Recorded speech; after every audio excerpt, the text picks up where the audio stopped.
What is up, guys, and welcome back. And today we have a review of two Le Mans models. Even though one of them is technically a Le Mans model, the other one was, well, a crash car per se. This is the two Corvette C7Rs from Le Mans 2015. As you know, one of these cars actually went on to win the class, which would be the 64, and one of them would wreck. These are faithfully reproduced by BBR models, and before we get to the cars themselves, we're going to take a look at the packaging. Comes in this outer BBR branded packaging. Lists the number of the made and which car specifically it is, as well as the authenticity or the licensing sticker, excuse me. And inside of here, it's just a empty box where these would set in, and Concept 43. I first heard about BBR because of their Ferrari 430s that they produced, and they made some awesome 143rd 430 Ferraris back in the day. They made a bunch of weathered ones too, and it came in this typical acrylic case that we see with a lot of 143rd scale models, especially the Spark ones. Take that off, and you get the car inside. And then underneath it is screwed down. I have removed the screws on both of these, and it comes with these little rubber protective things on them.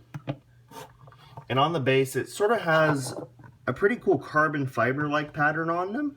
I mean, it's very cool. And then it has the plate saying what number it is. This one, the 63 car is number 7 out of 199. Magnussen, Garcia, and Briscoe. Obviously, we know where Briscoe is now with Ford. And this is the number 64 of Gavin, Milner, and Taylor. Of course, Jordan Taylor's brother Ricky came to the team this last year. Wow, that could have been bad. Nothing bad happened. These cars are very fragile, by the way. They are resin cast. So the quick little fun fact about these cars, these are the, these two cars ran the 2014 Tudor United Sports Car Championship and pretty much the entire 2014 season. This car here, the 63, the chassis picked up the first win at Long Beach in 2014, the third race of its third race. And then also the 63 chassis is the same chassis that won the Rolex 24 at Daytona in 2015, but this car also crashed in qualifying for the 24 Hours Le Mans and was withdrawn from the race due to heavy chassis damage. And doing some research on the chassis, these are the second and third chassis produced for the Corvette C7R. The first one was actually a C6R chassis, just like they did when the C6 was brand new. They had their test car was a C5 chassis. And no exception here, the test car was a C6 chassis with a C7 bodywork. And these are chassis 02 and 03, pretty much, to put it short. And chassis 04, which was sold to Larbra Competition, actually had to be used a couple weeks later to replace the number 3 car in the Tudor United Sports Car Championship at Watkins Glen. Now they are on, okay, let me rephrase all this, sorry. This car here would actually crash at Watkins Glen.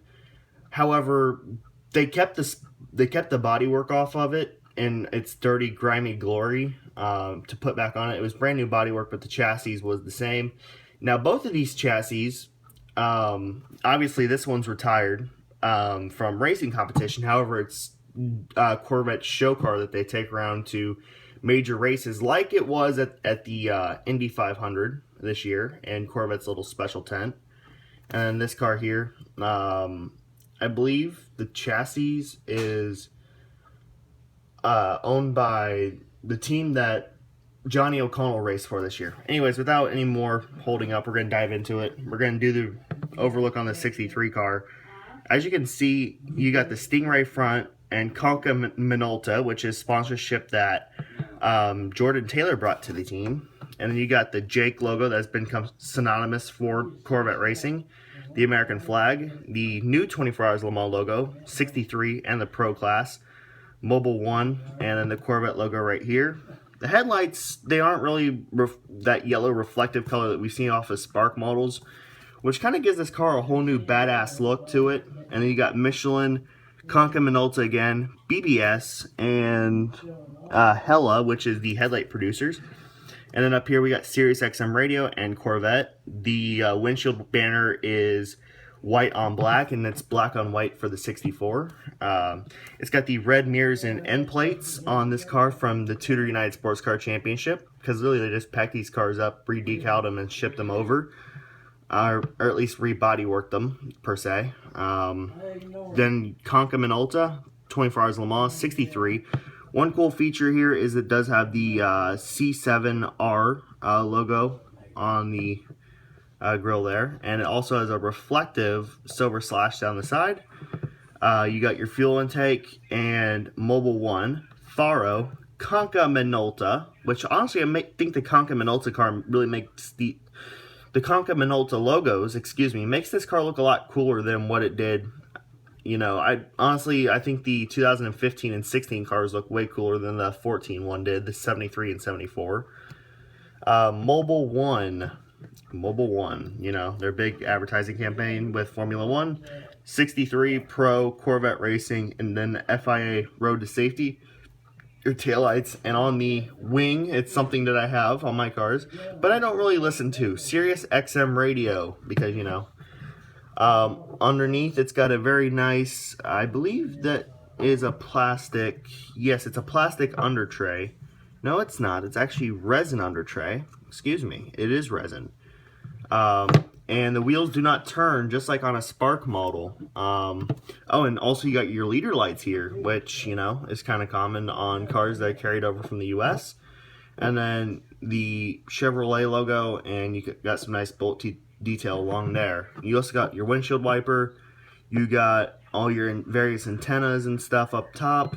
Like I said, this car here did not actually run at the 24 Hours Le Mans, which makes it kind of cool to have, because it's like a BBR exclusive per se. Because Spark Models only produces the models that actually race in the 24 Hours Le Mans. However, obviously the 63 car did not get that chance since it was withdrawn after qualifying because of the chassis damage. So really it's cool to see the 63 in this paint scheme from this year, because, you know, yeah, true, it did race in 2016. However, it did have that black stripe across it, and it was the newer C7 car. But it's really cool to have these C7s, honestly. These are my first actual C7s. I have had 4 C6Rs, the 2010 63 and 64, and the 2011 73 and 74. Oh yeah, and by the way, you have your running position light right here, 1, 2, 3, since that's the old system. And one thing to note is it is straight on the 64 car, but yeah, it's diagonal on the 63. So, you know, I never even noticed that. And then you got all your sponsors even for the onboard cameras that these cars carried. Chevy, 63, and the Corvette logo in there, which is kind of awesome that they implemented that into these cars. And you probably got, I'm surprised you don't have onboard camera detail in there. But actually, in a way, I'm not surprised, because they're like a GoPro. So yeah, and I think one thing that really made this victory for Corvette very sweet was, one, it was their first, or their second 24-hour victory with the C7. Their first was with this chassis in the Rolex 24 that year, but also because it snapped a losing streak for the 4/64 team. And what I mean by that is they had not won since 2013. Also, it was pretty much this car versus everybody else. I mean, you had, I believe it was 3 Aston Martins in the Pro class. You had 2 Porsches, a bunch of Ferraris, and it held off all of them, which really made it that much cooler, because it was pretty much them versus the world in the Pro class, and they came and prevailed. So, yeah, it's really awesome to have, and definitely some of the coolest pieces I have. As you guys know, I'm a huge Corvette fan, or as you guys might know. So yeah, anyways, that's really about it for the 63 and 64. High quality pieces, but again, they're like Spark models. They're not toys, and they are kind of expensive. So Anyways, that's really it. Honestly, I love these cars. They really knocked it out of the park. These are my first BBR models, and they knocked it out of the park. Anyways, guys, thanks for watching, and we'll see you later.